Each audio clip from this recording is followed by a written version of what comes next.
Start your Thank you. yeah, we're on airplane mode and Okay. Reading from the Bhagavad-Gita as it is, 12th chapter. Om Namo Bhagavate Vasudevaya. Bhagavate Vasudevaya. Om Namo Bhagavate Vasudevaya. Om Namo Bhagavate Vasudevaya. Om Namo Bhagavate Vasudevaya. Om Namo Bhagavate Vasudevaya. Chapter 12, Devotional Service. Bhakti Yoga, pure devotional service to Lord Krishna, is the highest and most expedient means for attaining pure love for Krishna, which is the highest end of spiritual existence. Those who follow this supreme path develop divine qualities. Text 1. Arjuna Uvacha Evam Satati Yukta Ye Bhaktas Twam Prayupasate Ye Chap Yaksharama Vyaktam Tesham Ye Yogavitamaha. Good warm up. Arjuna inquired, which are considered to be more perfect? Those who are always properly engaged in your devotional service, or those who worship the impersonal Brahman, the unmanifested?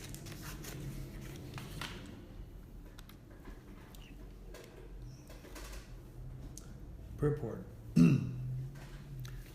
Krishna has now explained about the personal, the impersonal, and the universal, and has described all kinds of devotees and yogis. Generally, the transcendentalists can be divided into two classes. One is the impersonalist, and the other is the personalist. The personalist devotee engages himself with all energy in the service of the Supreme Lord.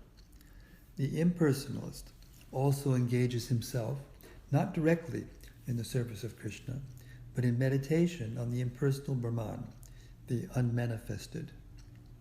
We find in this chapter that of the different processes for realization of the Absolute Truth, Bhakti Yoga, devotional service, is the highest.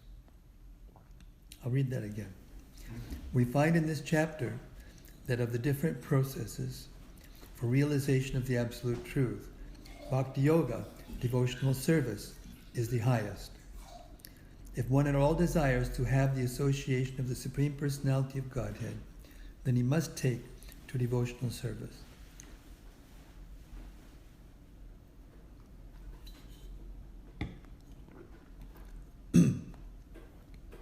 Those who worship the Supreme Lord directly by devotional service are called personalists. Those who engage themselves in meditation on the impersonal Brahman are called impersonalists. Arjuna is here questioning which position is better. There are different ways to realize the Absolute Truth, or devotional service to Him. There are different ways to realize the Absolute Truth, but Krishna indicates in this chapter that Bhakti Yoga, or devotional service to Him, is the highest of all. It is the most direct, and it is the easiest means for association with the Godhead. In the second chapter of Bhagavad-Gita, the Supreme Lord explained that a living entity is not the material body. He is a spiritual spark, and the Absolute Truth is the spiritual whole. In the 7th chapter, he spoke of the living entity as being part and parcel of the Supreme Whole, and recommended that he transfer his attention fully to the whole. Then again in the 8th chapter, it was said that anyone who thinks of Krishna at the time of quitting his body is at once transferred to the spiritual sky, to the abode of Krishna. And at the end of the 6th chapter, the Lord clearly said that of all yogis, one who always thinks of Krishna within himself is considered the most perfect. So in practically every chapter, the conclusion has been that one should be attached to the personal form of Krishna, for that is the highest spiritual realization. Nevertheless, there are those who are not attached to the personal form of Krishna. They are so firmly detached that even in the preparation of commentaries to Bhagavad-Gita, they want to distract the impersonal Brahmajyoti. They want to distract other people from Krishna and transfer all devotion to the impersonal Brahmajyoti. They prefer to meditate on the impersonal form of the Absolute Truth, which is beyond the reach of the senses and is not manifest. And so factually, there are two classes of transcendentalists. Now Arjuna is trying to settle the question of which process is easier and which of the classes is most perfect. In other words, he is clarifying his own position because he is attached to the personal form of Krishna.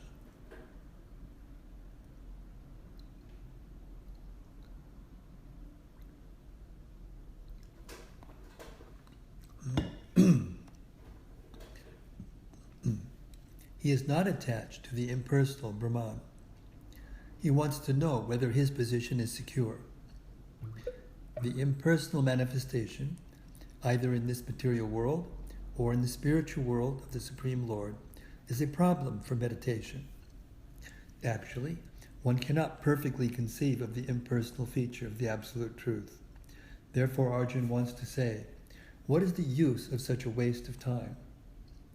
Arjuna experienced in the 11th chapter that to be attached to the personal form of Krishna is best, because he could thus understand all other forms at the same time, and there was no disturbance to his love for Krishna. This important question asked of Krishna by Arjuna will clarify the distinction between the impersonal and personal conceptions of the Absolute Truth. Text 2. Sri Bhagavan Uvacha Maya Vesha Mano Ye Mam Nitya Yukta Upasate Shadaya Parayopitas Te Me Yuktadama Mataha. The Supreme Personality of Godhead said, those who fix their minds on my personal form and are always engaged in worshipping me with great and transcendental faith are considered by me to be most perfect. Purport. In answer to Arjuna's question, Krishna clearly says that he who concentrates upon his personal form and who worships him with faith and devotion is to be considered most perfect in yoga. For one in such Krishna consciousness, there are no material activities because everything is done for Krishna. A pure devotee is constantly engaged. Sometimes he chants, sometimes he hears or reads books about Krishna, or sometimes he cooks prasadam, or goes to the marketplace to purchase something for Krishna, or sometimes he washes the temple or the dishes. Whatever he does not let a single moment pass without devoting his activities to Krishna. Such action is in full samadhi. Text 3 and 4. Ye tvak shadam anirdesham avyaktam paryupasate sarvatragam achintyam cha kutastam achalam dhruvam saniyam yendriya gramam sarvatra samabuddhayaha te prap nuvati mameva sarvabhuta hite rataha. But those who fully worship the unmanifested, that which lies beyond the perception of the senses, the all-pervading, inconceivable, unchanging, fixed and immovable, the impersonal conception of the Absolute Truth, by controlling the various senses and being equally disposed to everyone, such persons, engaged in the welfare of all, at last achieve me. Purport. Those who do not directly worship the Supreme Godhead Krishna, but who attempt to achieve the same goal by an indirect process, also ultimately achieve the same goal, Sri Krishna. After many births, the man of wisdom seeks refuge in me, knowing that Vasudeva is all. When a person comes to full knowledge, after many births, he surrenders unto Lord Krishna. If one approaches the Godhead by the method mentioned in this verse, he has to control the senses, render service to everyone, and engage in the welfare of all beings. It is inferred that one has to approach Lord Krishna, otherwise there is no perfect realization. Often there is much penance involved before one fully surrenders unto him. In order to perceive the Super-Soul within the individual soul, one has to cease the sensual activities of seeing, hearing, tasting, working, and so on. Then one comes to understand that the Supreme Soul is present everywhere. Realizing this, one envies no living entity. He sees no difference between man and animal, because he sees soul only, not the outer covering. But for the common man, this method of impersonal realization is very difficult. Text 5. Klesho dikataraste sham abhyakta sakta chetasam abhyakta hikatir dukham dehavad bir amapyate. For those whose minds are attached to the unmanifested, impersonal feature of the Supreme, advancement is very troublesome. To make progress in that discipline is always difficult for those who are embodied. Purport. The group of transcendentalists who follow the path of the inconceivable, unmanifested, impersonal feature of the Supreme are called jnana yogis, and persons who are in full Krishna consciousness, engaged in devotional service to the Lord, are called bhakti yogis. Now, here the difference between jnana yoga and bhakti yoga is definitely expressed. The process of jnana yoga, although ultimately bringing one to the same goal, is very troublesome, whereas the path of bhakti, the process of being in direct service to the Supreme Personality of Godhead, is easier and is natural for the embodied soul. The individual soul is embodied since time immemorial. It is very difficult for him to simply theoretically understand that he is not the body. Therefore, the bhakti yogi accepts the deity of Krishna as worshipable, because there is some bodily conception fixed in the mind, which can thus be applied. Of course, worship of the Supreme Personality of Godhead in its form within the temple is not idol worship. There is evidence in the Vedic literature that worship may be saguna or nirguna, of the Supreme possessing or not possessing attributes. Worship of the deity in the temple is saguna worship, for the Lord is represented by material qualities. But the form of the Lord, though represented by material qualities, such as stone, wood, or oil paint, is not actually material. That is the absolute nature of the Supreme Lord. A crude example may be given here. We may find some mailboxes on the street, and if we post our letters in those boxes, they will naturally go to their destination without difficulty. But any old box, or an imitation, which we may find somewhere, but which is not authorized by the post office, will not do the work. Similarly, God has an authorized representation in the deity form, which is called Archa Vigraha. This Archa Vigraha is an incarnation of the Supreme Lord. God will accept service through that form. The Lord is omnipotent, all-powerful. Therefore, by his incarnation as Archa Vigraha, he can accept the services of the devotee, just to make it convenient for the man in conditioned life. How kind is that? You can see that what Jiva Goswami says in the Sandarbhas, that if a person doesn't actually understand and accept the inconceivable energy of the Lord, then he can't quite get it, even if he understands the words. Because Krishna, he can do anything. He can change one form without touching the rest of the forms, from matter into spirit, or a group of them, or whatever. He can do anything.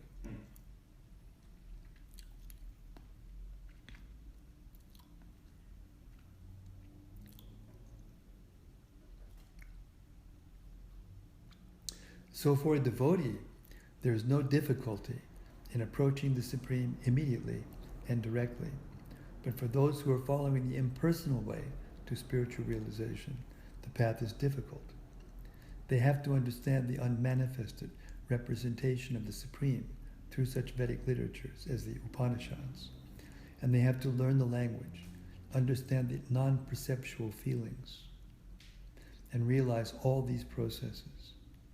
This is not very easy for a common man.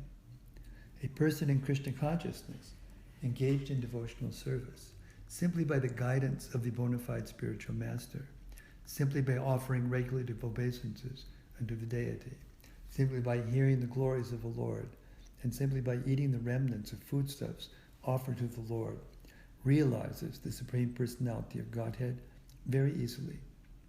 There's no doubt that the impersonalists are unnecessarily taking a troublesome path with the risk of not realizing the absolute truth at the ultimate end. But the personalist, without any risk, trouble, or difficulty, approaches the Supreme Personality directly. A similar passage appears in Srimad Bhagavatam. It is stated there that if one ultimately has to surrender under the Supreme Personality of Godhead, this surrendering process is called bhakti, but instead takes the trouble to understand what is Brahman and what is not Brahman, and spends his whole life in that way, the result is simply troublesome. Therefore, it is advised here that one should not take up this troublesome path of self-realization, because there is uncertainty in the ultimate result.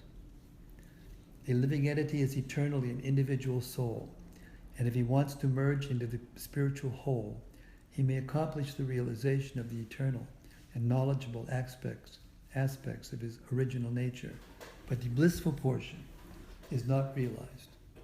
By the grace of some devotee, such a transcendentalist, highly learned in the process of jnana yoga, may come to the point of bhakti yoga, or devotional service.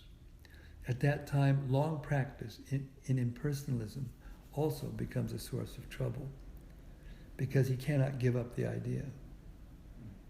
Therefore, an embodied soul is always in difficulty with the unmanifest, both at the time of practice and at the time of realization.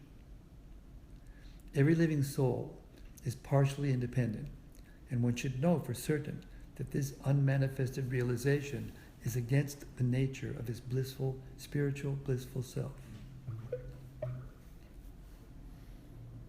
What's that sound?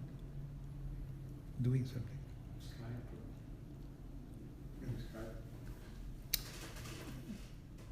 One should not take up this process.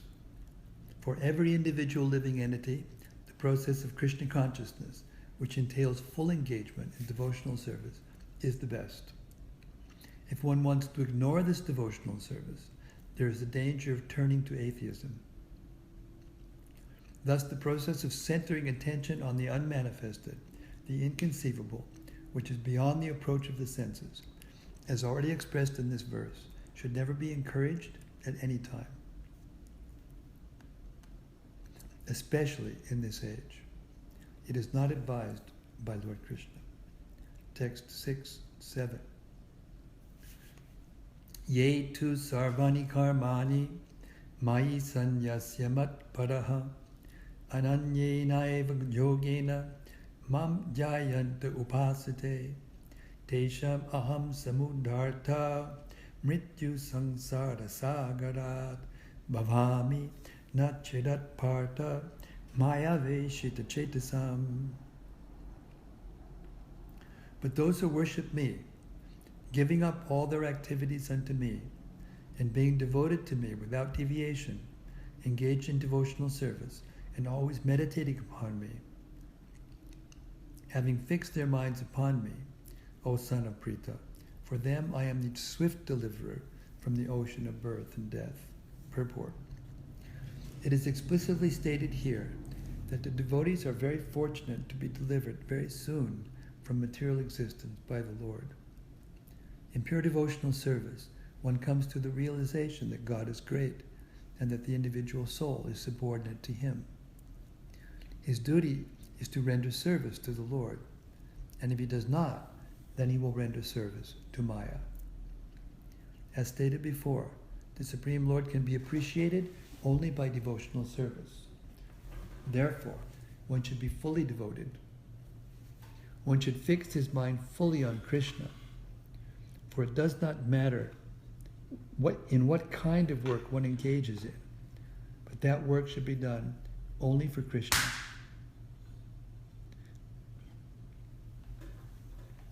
It does not matter what kind of work one engages, but that work should be done only for Krishna. That is the standard of devotional service. The devotee does not desire any achievement other than pleasing the Supreme Personality of Godhead. His life's mission is to please Krishna. And he can sacrifice anything for Krishna's satisfaction. Just as Arjuna did in the Battle of Kurukshetra. The process is very simple.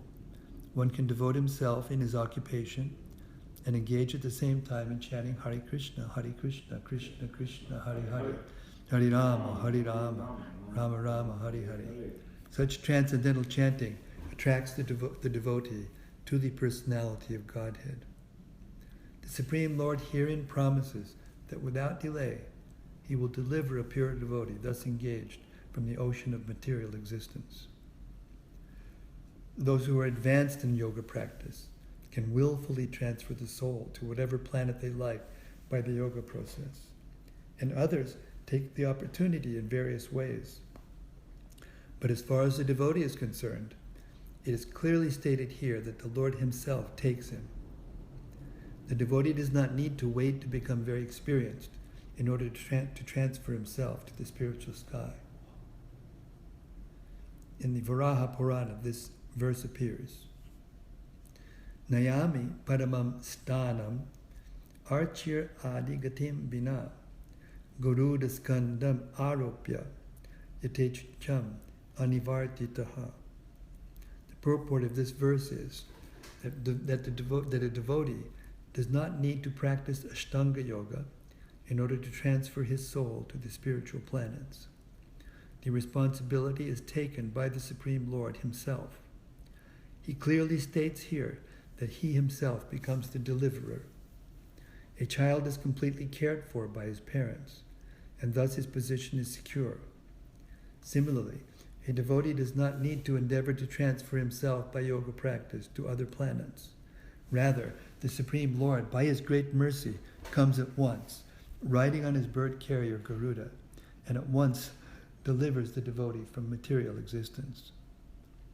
Although a man who has fallen in the ocean may struggle very hard and may be very expert in swimming, he cannot save himself. But if someone comes and picks him up from the water, then he is easily rescued. Similarly, the Lord picks up the devotee from this material existence. One simply has to practice the easy process of Krishna consciousness and fully engage himself in devotional service. Any intelligent man should always prefer the process of devotional service to all other paths. In the Narayaniya, this is confirmed as follows. Ya vai sadhana sampati purushartha chatushtaye taya vina tadapnopi naro narayana shreyaha. The purport of this verse is that one should not engage in the different processes of fruitive activity or cultivate knowledge by the mental speculative process.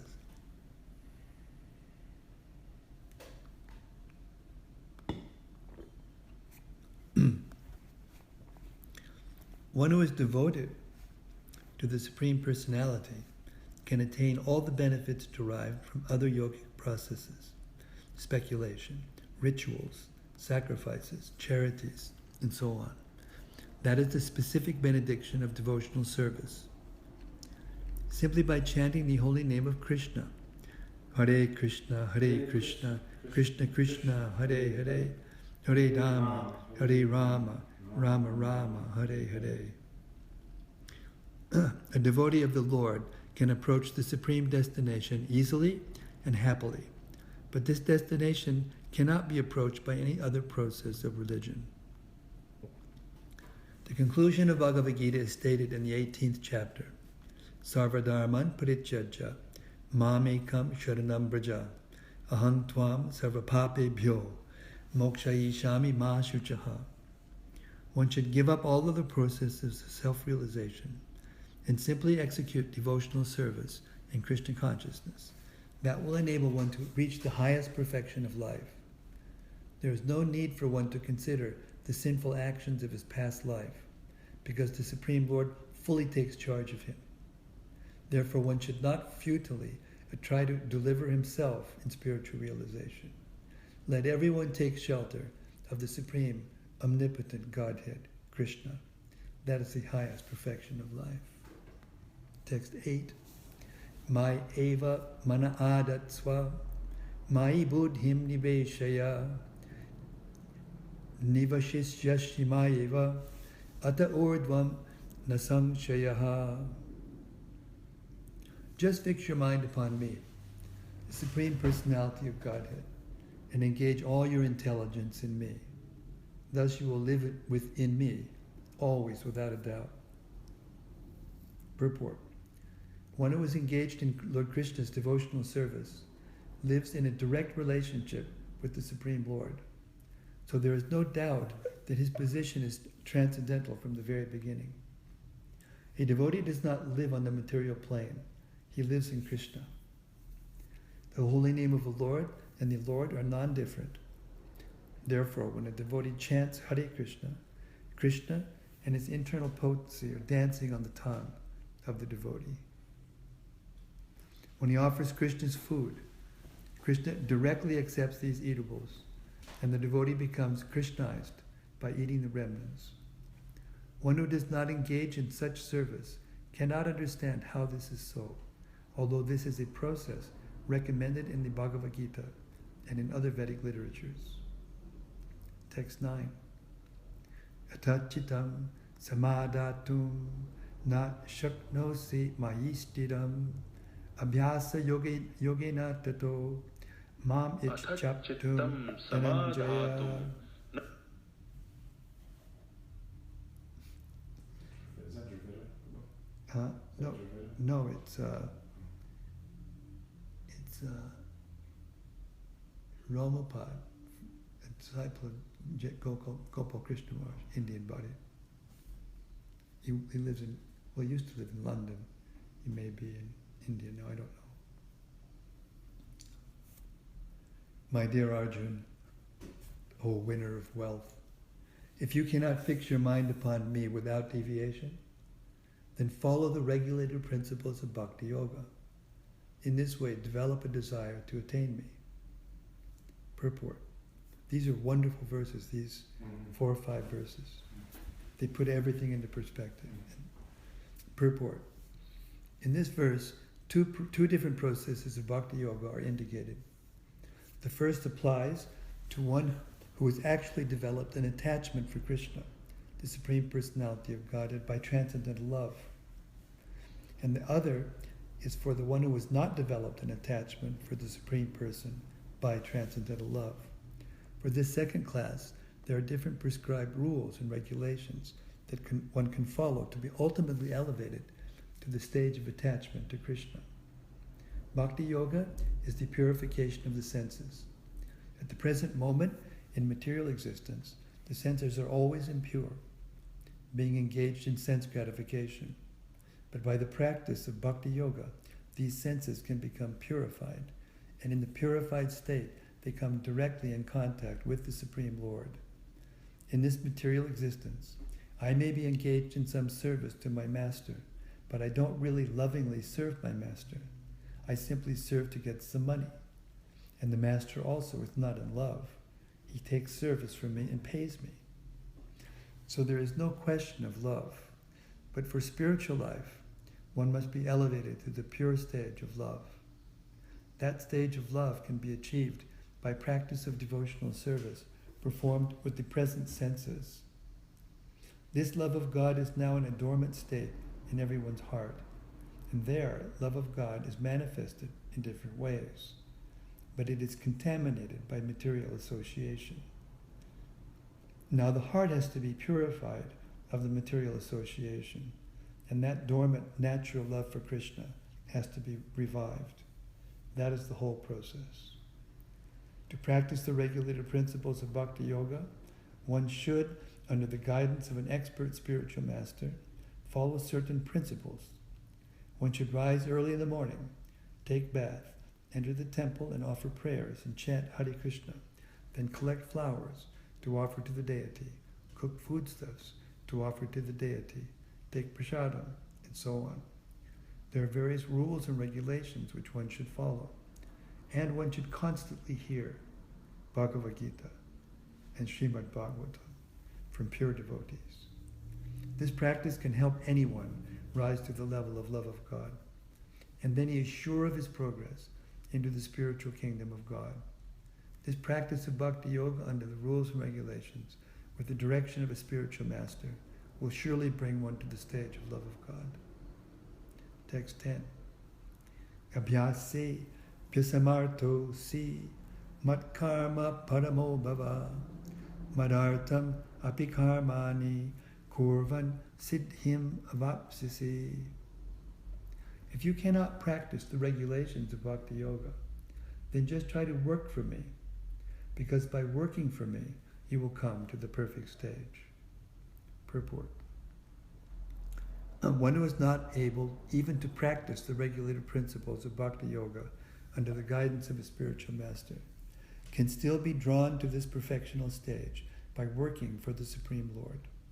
How to do this work has already been explained in the 55th verse of the 11th chapter. One should be sympathetic to the propagation of Krishna consciousness. There are many devotees who are engaged in the propagation of Krishna consciousness and they require help. So even if one cannot directly practice the regulated principles of Bhakti Yoga, he can try to help such work.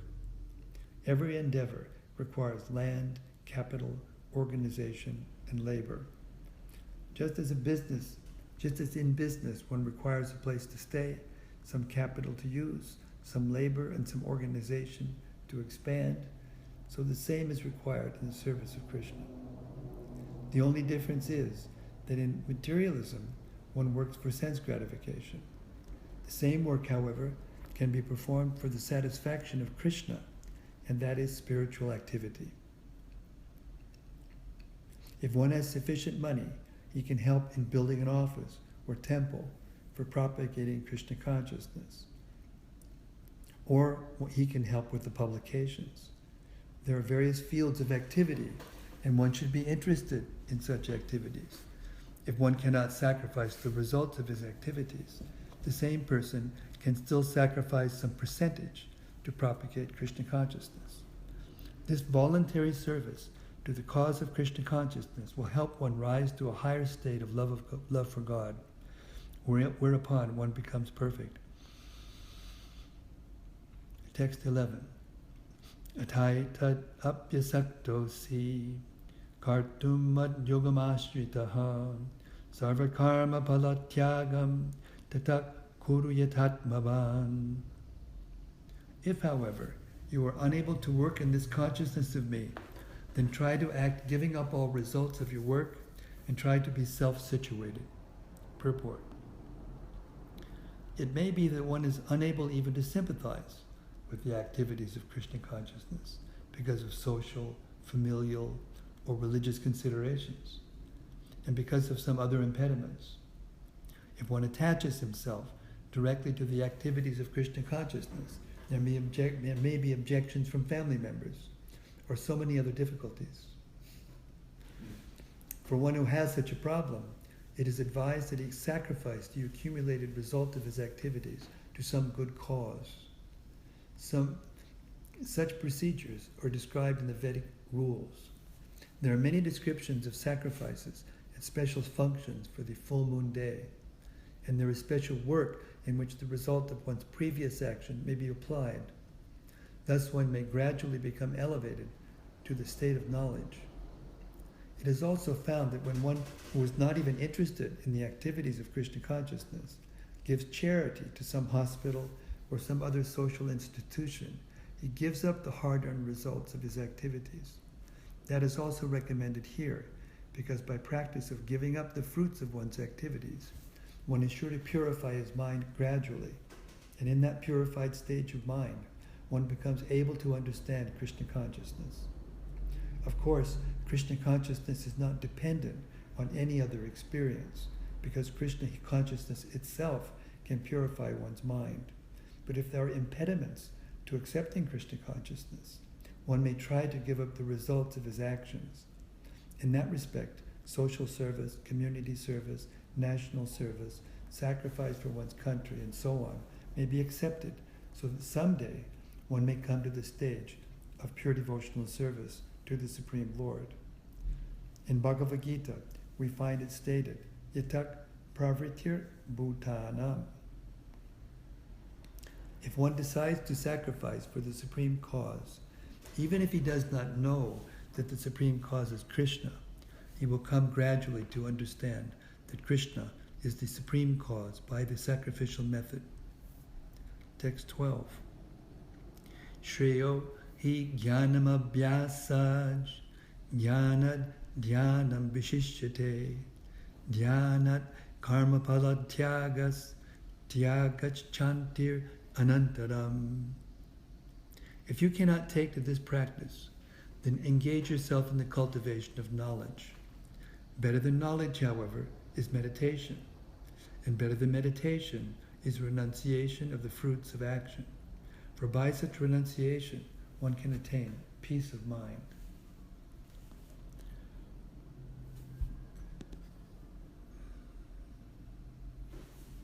Can you put it on hold? Yeah. I'll read this verse again. If you cannot take to this practice, then engage yourself in the cultivation of knowledge. Better than knowledge, however, is meditation, and better than meditation is renunciation of the fruits of action. For by such renunciation, one can attain peace of mind. Purport. As mentioned in the previous verses, there are two kinds of devotional service: the way of regulative principles and the way of full attachment and love to the Supreme Personality of Godhead. For those who are actually not able to follow the principles of Krishna consciousness, it is better to cultivate knowledge, because by knowledge one can be able to understand his real position. Gradually, knowledge will develop to the point of meditation. By meditation, one can be able to understand the Supreme Personality of Godhead by a gradual process. In the cultivation of knowledge, there are processes which make one understand that one himself is the Supreme. And that sort of meditation is preferred if one is unable to engage in devotional service. If one is not able to meditate in such a way, then there are prescribed duties, as enjoined in the Vedic literatures, for the Brahmanas, Kshatriyas, Vaishyas, and Shudras, which we will find in the last chapter of Bhagavad-Gita. But in all cases, one should give up the result or fruits of labor. This means to employ the result of karma for some good cause. That's karma kanda. In summary, to reach the Supreme Personality of Godhead, the highest goal, there are two processes. One process is by gradual development, and the other process is direct. Devotional service in Krishna consciousness is the direct method, and the other method involves renouncing the fruits of one's activities. Then one can come to the stage of knowledge, then to the stage of meditation, then to the stage of understanding the Supersoul, and then to the stage of the Supreme Personality of Godhead. One may take either the step-by-step process or the direct path. The direct process is not possible for everyone. Therefore, the indirect process is also good. It is, however, to be understood that the indirect process is not recommended for Arjuna, because he is already at the stage of loving devotional service to the Supreme Lord. It is for others who are not at this stage. For them, the gradual process of renunciation, knowledge, meditation, and realization of the Supersoul and Brahman should be followed. But as far as Bhagavad-Gita is concerned, it is the direct method that is stressed. Everyone is advised to take to the direct method and surrender under the Supreme Personality of Godhead Krishna. So here Prabhupada is making such a wonderful transition and liberality. You know? In other words, by his mercy coming, or Lord Chaitanya's coming through him and his mercy also, because he's involved, then one can come above that process and take directly to Krishna consciousness. That's why sometimes he would say, many times he would say, opening the hospital is a waste of time. Actually, I hear him hammer on that point. Hammer. A lot. He hammers it. He hammers it. He hammers it. He says, these so-called spiritualists or, proud materialists who think it's not, Exactly. And he hammers it. Exactly. So I'm surprised that he's, even giving it this much. But of course, Lord Krishna says, so of course he's not going to disagree, but then he comes around to the higher conclusion and leaves it in. Exactly. And this is the difference between Krishna and Krishna in the form of Lord Chaitanya. And that's why we can't get to Krishna except through, in this age. So that's what you're saying, is that Prabhupada is kind of representing Lord Chaitanya in the first Exactly. Exactly. And therefore it's a much more merciful idea. Exactly. Exactly. Uh-huh. Text 13 and 14. Now we get to the essence of the whole book. Other than this last, just surrender unto me. This is the essence of the book. How to please Krishna. Text 13 and 14. Adveshta sarvabhutanam maitrak karuna evacha nirmamo nirahankara samaduka sukhakchami santushtak satatam yogi yatatma drida nishchayaha mayarpita mano buddhir yomad bhakta same priyaha. One who is not envious, but is a kind friend to all living entities, who does not think himself a proprietor, and is free from false ego, who is equal in both happiness and distress, who is tolerant, always satisfied, self-controlled, and engaged in devotional service with determination, his mind and intelligence fixed on me. Such a devotee of mine is very dear to me.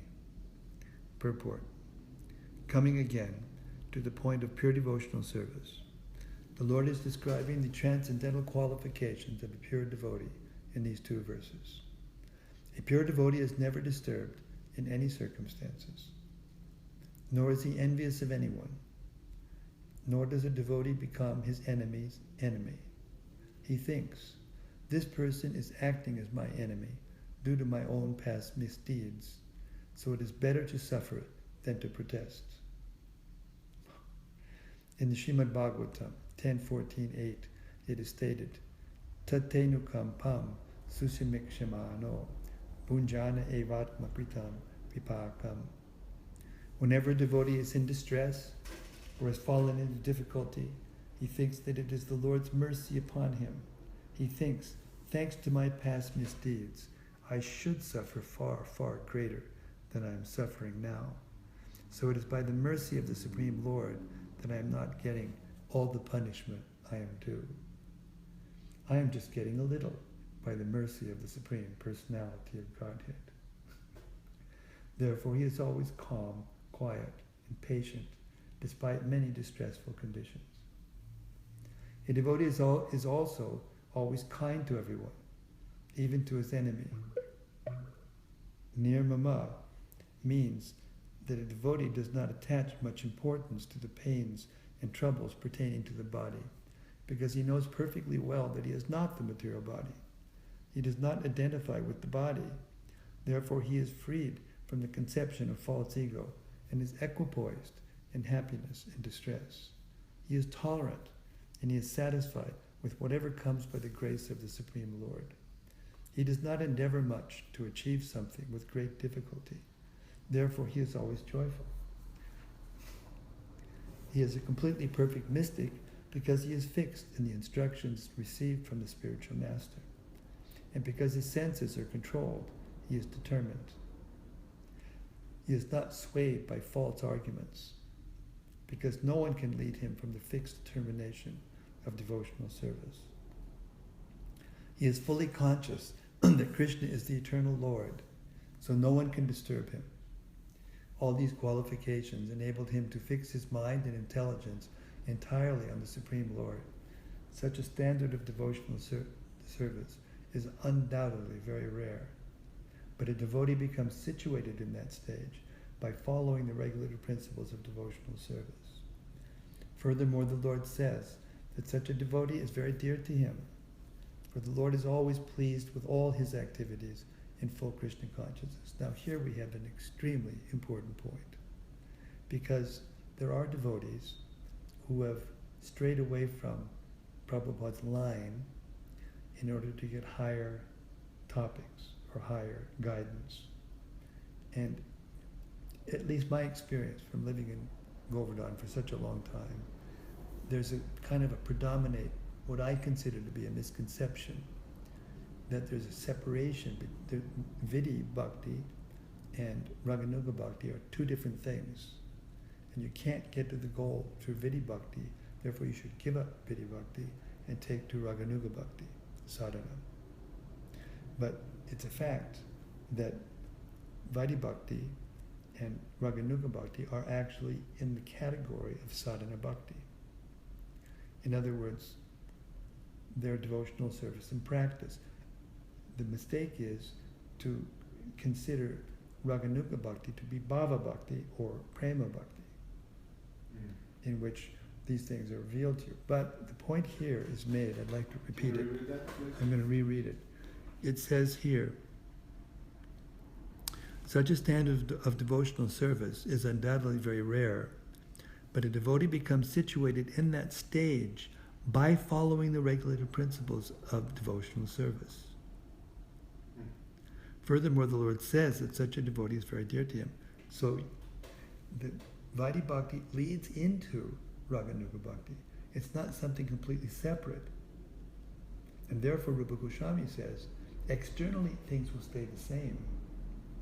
If you try to change your activities externally in order to perform Raganuga Bhakti as opposed to Vidhi Bhakti, then you'll get led away. That's what I was always told by, even early in the Bhakti program, a devotee like named Dharma Setu, still in San Diego, it's great saint. But he said, the neophyte devotee is, filling up his time with Krishna conscious activities, and he's just doing it, on orders. And he's just doing it because he really should. But then later on in life, that same devotee can be in ecstasy, but he's still doing the same activities. Yeah. And the activities actually don't externally change. Exactly. Which makes perfect sense. Exactly. And that makes, what to speak if someone goes away from the activities, like for instance that Prabhupada gave, right. And then take up some really esoteric, esoteric, attempt. Right. And then the trap leads to pride. This is my experience from living in Govardhan for all these years. I've seen so many common.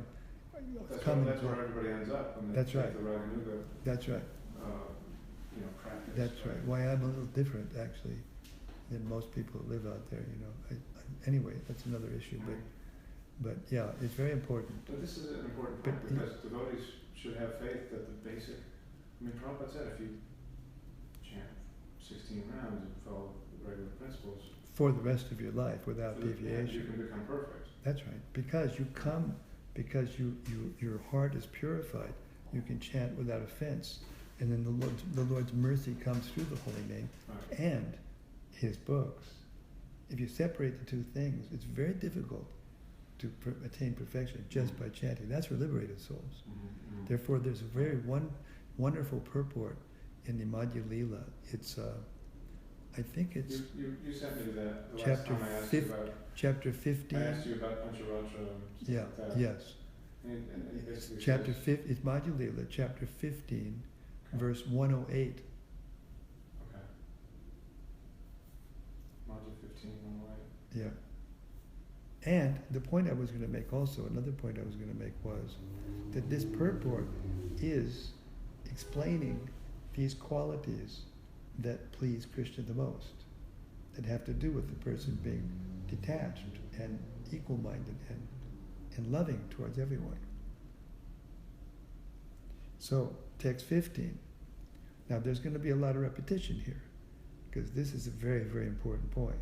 And when you want to make a very important point, like your kid, Mm-hmm. he really needs, can hurt himself. Don't do that, don't do that, don't do that. Mm-hmm. It's natural. You repeat. Okay, text 15. Yasman no dvijite loko, lokan no dvijite chayaha, harsha marsha, bayod begayar, mukto yak sachame priya. He by whom no one is put into difficulty, and who is not disturbed by anyone, who is equipoised in happiness and distress, fear and anxiety, is very dear to me. Purport. A few of a devotee's qualifications are further being described. No one is put into difficulty, anxiety, fearfulness, or dissatisfaction by such a devotee. Since a devotee is kind to everyone, he does not act in such a way as to put others into anxiety. At the same time, if others try to put a devotee into anxiety, he is not disturbed. It is by the grace of the Lord that he is so practiced that he is not disturbed by any outward disturbance. Actually, because a devotee is always engrossed in Krishna consciousness and engaged in devotional service, such material circumstances cannot move him. Generally, a materialistic person becomes very happy when there is something for his sense gratification in his body, but when he sees that others have something for their sense gratification and he hasn't, he is sorry and envious. When he is expecting some retaliation from an enemy, he is in a state of fear.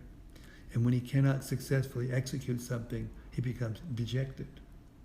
A devotee who is always transcendental to all these disturbances is very dear to Krishna. Text 16. Anapeksha shuchir daksha udasi no gata vyataha sarvadamba parityagi yomad bhakta same priyaha. My devotee, who is not dependent on the ordinary course of activities, who is pure, expert, without cares, free from all pains, and striving for some result, is very dear to me. Purport. Money may be offered to a devotee, but he should not struggle to acquire it. If automatically by the grace of the Supreme money comes to him, he is not agitated. Naturally, a devotee takes a bath at least twice a day and rises early in the morning for devotional service. Thus he is naturally clean, both inwardly and outwardly. A devotee is always expert because he fully knows the essence of all activities of life, and he is convinced of the authoritative scriptures. A devotee never takes the part of a particular party, therefore he is carefree.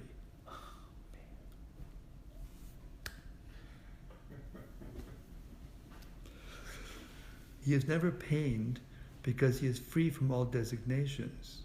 He knows that his body is a designation, and if there are some bodily pains, he is free. The pure devotee that doesn't mean he doesn't feel the pain, but it doesn't affect his internal Krishna consciousness.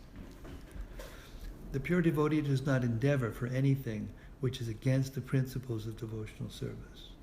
For example, constructing a big building requires great energy, and a devotee does not take to such business if it does not benefit him by advancing his devotional service. He may construct a temple for the Lord, and for that he may take all kinds of anxiety, but he does not construct a big house for his personal relations. 17. Yona rishyati na dveshti, na shochati na kankshati, na shochati na kankshati. Shubha Shubha Parityagi Bhaktiman Yak Same Priyaha. One who neither rejoices nor grieves, who neither laments nor desires, and who renounces both auspicious and inauspicious things. Such a devotee is very dear to me. Purport. A pure devotee is neither happy nor distressed over material gain and loss. nor is he very much anxious to get a son or disciple, nor is he distressed by not getting them. If he loses anything which is very dear to him, he does not lament. Similarly, if he does not get what he desires, he is not distressed. He is transcendental in the face of all kinds of auspicious, inauspicious, and sinful activities. He is prepared to accept all kinds of risks for the satisfaction of the Supreme Lord. Nothing is an impediment in the discharge of his devotional service. Such a devotee is very dear to Krishna. Samak chatrav chamitre cha tata manapamana yoho shitoshna sugadukeshu samak sangha vibarjitaha tulya nindastutir mauni santushto yena kenachit aniketak stidamatir bhaktiman me priyo naraha. And that was text 18 and 19. Purport, translation. One who is equal to friends and enemies, who is equipoised in honor and dishonor, heat and cold, happiness and distress, fame and infamy, one who is always free from contaminating association, always silent and satisfied with anything, who doesn't care for any residence, who is fixed in knowledge, and who is engaged in devotional service, such a person is very dear to me. Purport. A devotee is always free from all bad association. Sometimes one is praised, and sometimes one is defamed. That is the nature of human society. But a devotee is always transcendental to artificial fame and infamy, distress or happiness. He is very patient. He does not speak of anything but the topics about Krishna. Therefore he is called silent. Silent does not mean that one should not speak. Silent means that one should not speak nonsense. One should speak only of essentials. And the most essential speech for the devotee is to speak for the sake of the Supreme Lord. A devotee is happy in all conditions. Sometimes he may get palatable foodstuffs, sometimes not, but he is satisfied. Nor does he care for any residential facility. He may sometimes live underneath a tree, and he may sometimes live in a very palatial building. He is attracted to neither. He is called fixed because he is fixed in his determination and knowledge. We may find some repetition in the descriptions of the qualifications of a devotee, but this is just to emphasize the fact that a devotee must acquire all these qualifications. Without good qualifications, one cannot be a pure devotee. Harao abhaktasya kuto mahad gunaha. One who is not a devotee has no good qualification. One who wants to be recognized as a devotee should develop the good qualifications. Of course, he does not extraneously endeavor to acquire these qualifications, but engagement in Krishna consciousness and devotional service automatically helps him develop them. Text 20. Ye tu dharmamritam idam yatoktam paryupasate shadadhana matparama bhaktaste tiva me priyaha. Those who follow this imperishable path of devotional service and who completely engage themselves with faith, making me the supreme goal, are very, very dear to me. Tivre. Purport. In this chapter from verse 2 through the end, from Mayavesha Manoye Mam, fixing the mind on me, through Ye tu dharmamritam idam, this religion of eternal engagement, the Supreme Lord has explained the processes of transcendental service for approaching Him. Such processes are very dear to the Lord, and He accepts a person engaged in them. The question of who is better, one who is engaged in the path of impersonal Brahman, or one who is engaged in the personal service of the Supreme Personality of Godhead, was raised by Arjuna, and the Lord replied to him so explicitly that there is no doubt that devotional service to the Personality of Godhead is the best of all processes of spiritual realization. In other words, in this chapter, it is decided that through good association, one develops attachment for pure devotional service, and thereby accepts a bona fide spiritual master, and from him begins to hear and chant and observe the regulated principles of devotional service with faith, attachment, and devotion, and thus becomes engaged in the transcendental service of the Lord. This path is recommended in this chapter.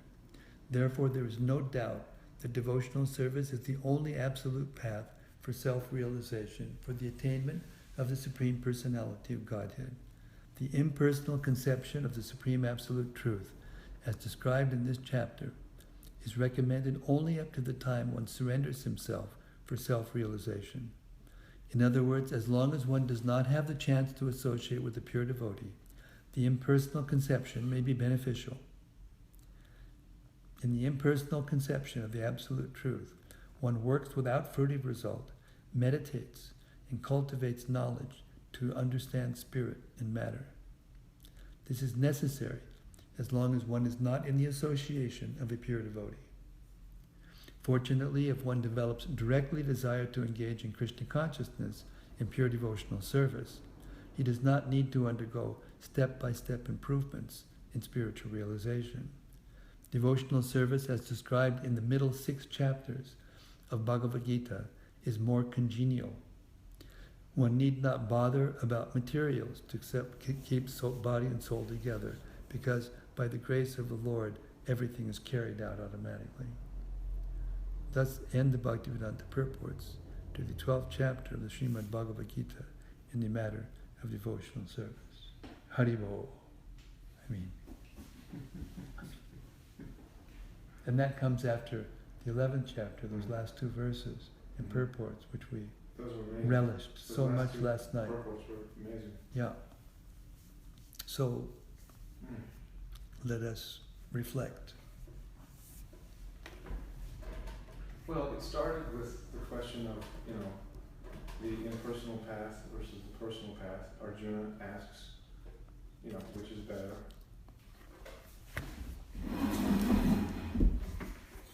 It starts with, which is better, being, worshipping the impersonal absolute to get there, wherever that is, or devotional service. And what I find interesting is that later, many of the qualities that Lord Krishna mentions are qualities that a monist or a non-dualist would also develop if they were realized. Yeah, that's his point. Yeah, that's right. So it's interesting that, somebody could externally, have all the symptoms of being like dear to Krishna, but then maybe they don't engage in devotional service. Well, that kind of becomes what's the word? An explicit example of that, Prabhupada said, is a person who becomes an impersonalist and thinks that he's neutral and thinks that he sees Krishna everywhere, but he won't go into the temple. And if you say to him, well, if Krishna's everywhere, he's here also. No, he's everywhere. I don't need to go there. So this is where it leads. Right. This is where it can lead. Right. And the point that struck me, and it always strikes me very heavily when I hear this chapter, is that Krishna, he's so liberal that he's including practically everything in the process of devotional service. But the key is that it's being done to get to the next stage. And as you go towards Krishna, your desire to come to the point where you can be with Krishna, it has to go in that direction. Otherwise, it goes to the direction of impersonalism, and it becomes troublesome. All you get as a result is the trouble you took. There's another point that Prabhupada says in another place in the Gita, where he says that if you purify your heart and are doing things actually in devotional service, and especially for the welfare of others, to bring them to Krishna consciousness, then the things you need are provided. When your heart is clear and clean, then Krishna sends you things that you need. I'm not completely pure-hearted, but I'm down the road, I'm going down the road. And this last time of my life, especially these last 2 years or 3 years, I've been put in great distress. All my things were taken away. Every single thing, money, all my ID, computer, all my means for doing devotional service. And it was just mystical how it all just filled back up again. And I didn't, and what happened was, now I'm not so attached to it. I'm so, I feel like I can perceive that it belongs to Krishna. And now I'm protecting it better than I did before because it belongs to Krishna. And then this disease just knocked me for a loop, and I was incapable of helping myself at that point. And I got taken down there very carefully by car. I got taken to a place for a treatment. I got taken to another place for treatment. People were coming and staying on night with me so that I wouldn't, get into trouble. And I had water, and I had all the medicine that I was taking, and getting reminded. It was all just, it just came to me. I didn't ask anybody to do it. I didn't make it. And then at the end, people were giving me donations for allowing them to serve me. I mean, I was overwhelmed. Wow. I was overwhelmed with how kind Krishna is and how he takes care of his devotees. And all I was doing was I was doing just like this. I was just reading Prabhupada's books to myself, whoever happened to be there, and then took a public when I was a little healthier. Took a public, and devotees came, and by the end we had like 20 devotees. And a few of those Westerners were getting fixed up. You could see it in their faces. You could see it in their bodies were changing right in front of my very eyes. It was just amazing.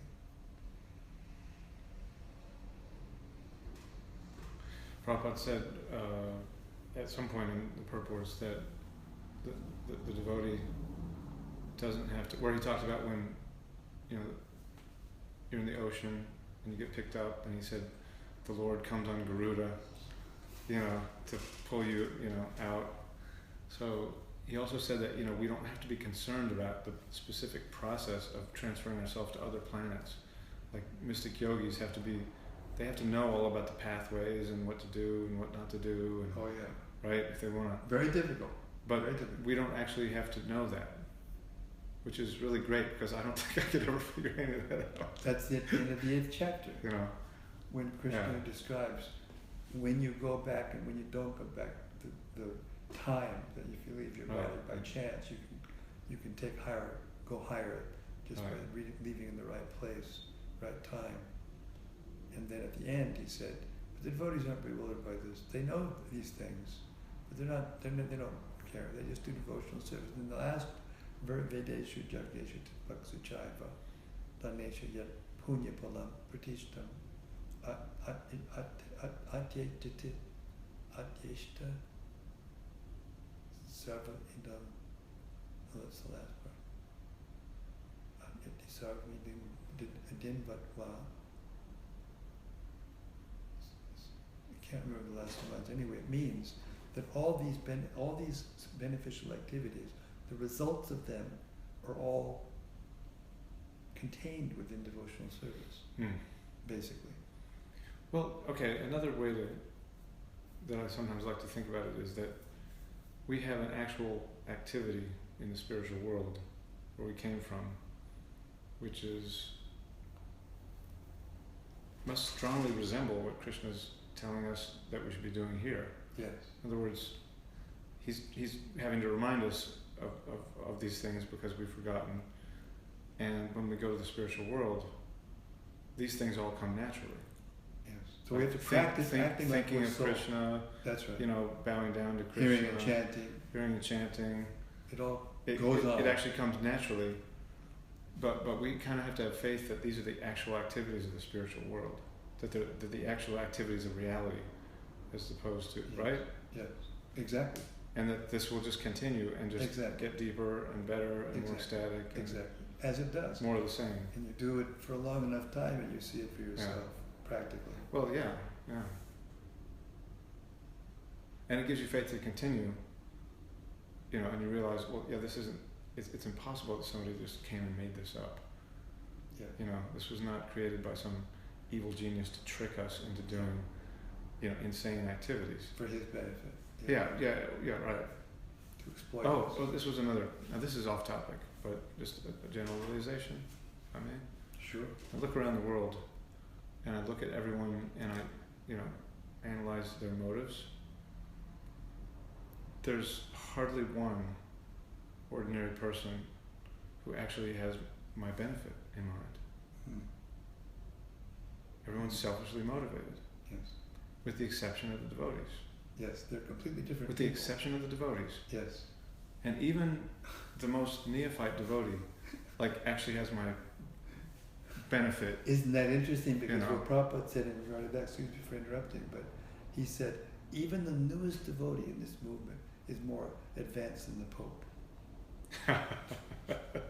He said it. He said it.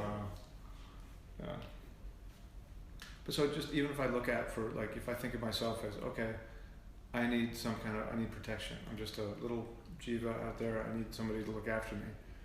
But everybody's going to abuse me. Everybody's going to try to cheat me, except for the devotees. Yeah.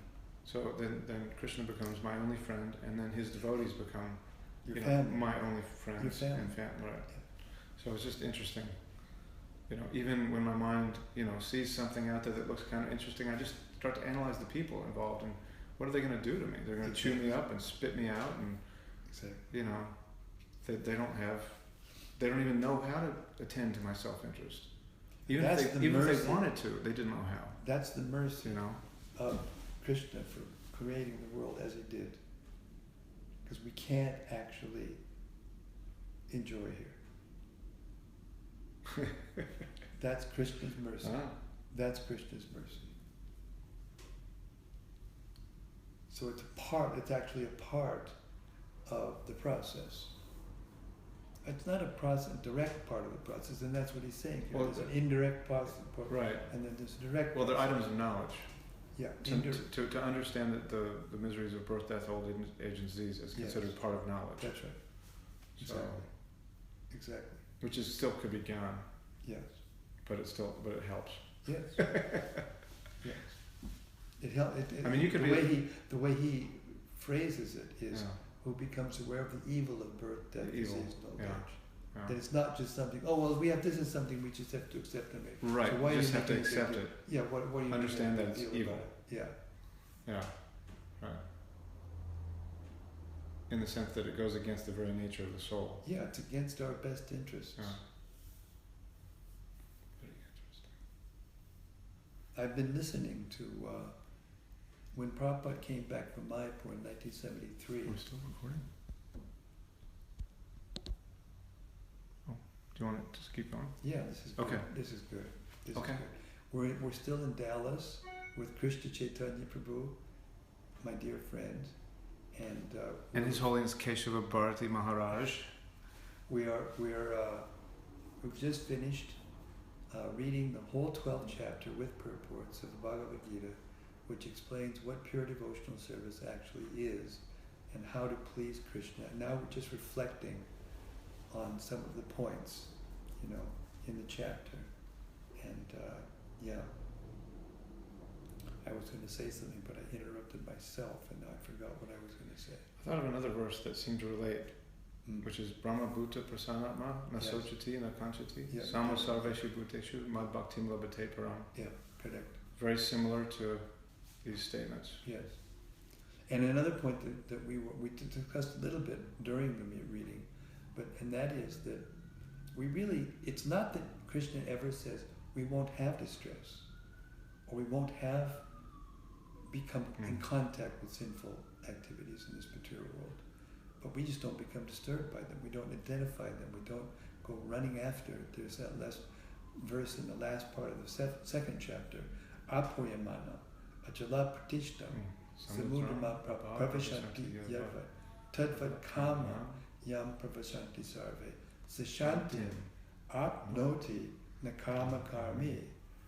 So the desires, as long as we're in the material world and we have a material body, those desires will enter, because it's just the nature of the material body.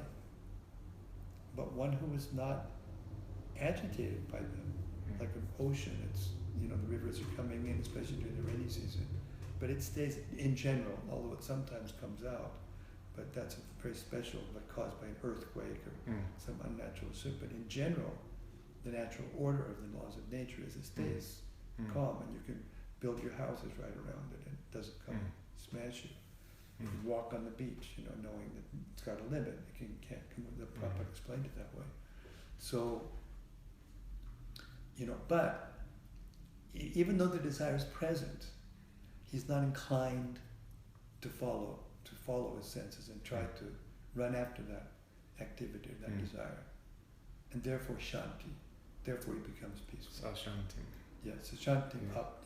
Up he attains peace. Yes.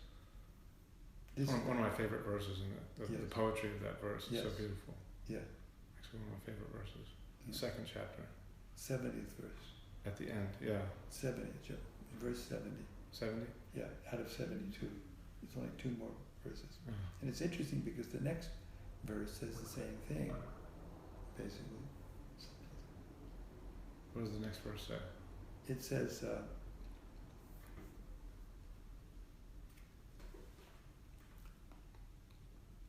can't remember it. I know the essence of the English, and if I say the English, maybe I'll get some of the Sanskrit.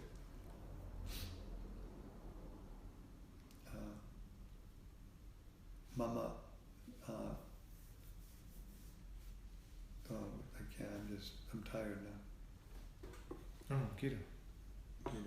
Just look it up real quick. It's easy to find that. Vihaya kamanyak sarvan. See, you just touched it. Purmam charita nishpriha.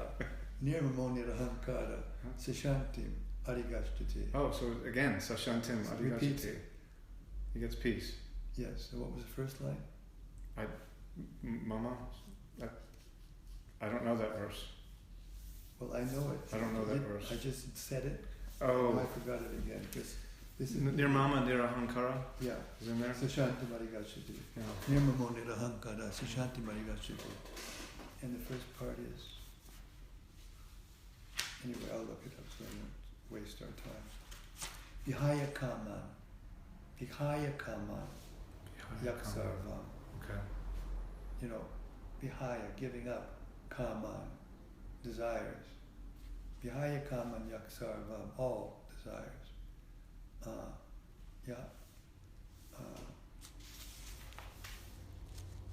Vihaya kaman yaksarvam, pumansh chariti nishpriyaha.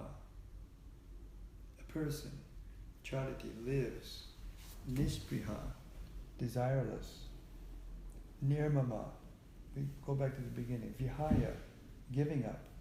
Kaman, material desires for sense gratification. Yak, who? Sarvan, all. Puman, a person. Chariti, lives. Nishpriha, desireless. Nirmama, without a sense of proprietorship. Nirahankara, without false ego. Saha, he, shantim, perfect peace, arigashtati, attains. A person who has given up all desires for sense gratification, who lives free from desires, who has given up all sense of proprietorship, and is devoid of false ego, he alone can attain real peace. Purport. To become desireless means not to desire anything for sense gratification. In other words, desire for becoming Krishna conscious is actually desirelessness. To understand one's actual position as the eternal servitor of Krishna, without falsely claiming this material body to be oneself, and without falsely claiming proprietorship over anything in the world, is the perfect stage of Krishna consciousness. One who is situated in this perfect stage knows that because Krishna is the proprietor of everything, everything must be used for the satisfaction of Krishna. Arjuna did not want to fight for his own sense gratification, but when he became fully Krishna conscious, he fought because Krishna wanted him to fight. For himself, there was no desire to fight, but for Krishna, the same Arjuna fought to his best ability. Real desirelessness is desire for the satisfaction of Krishna, not an artificial attempt to abolish desires. The living entity cannot be desireless or senseless, but he does have to change the quality of his desires. A materially desireless person certainly knows that everything belongs to Krishna, Ishavashamidang Sarvam, and therefore he does not falsely claim proprietorship over anything. This transcendental knowledge is based on self-realization, namely, knowing perfectly well that every living entity is an eternal part and parcel of Krishna in spiritual identity, and that the eternal position of the living entity is therefore never on the level of Krishna or greater than him. This understanding of Krishna consciousness is the basic principle of real peace. So we'll stop there. Thank you all. Thank you, Casey.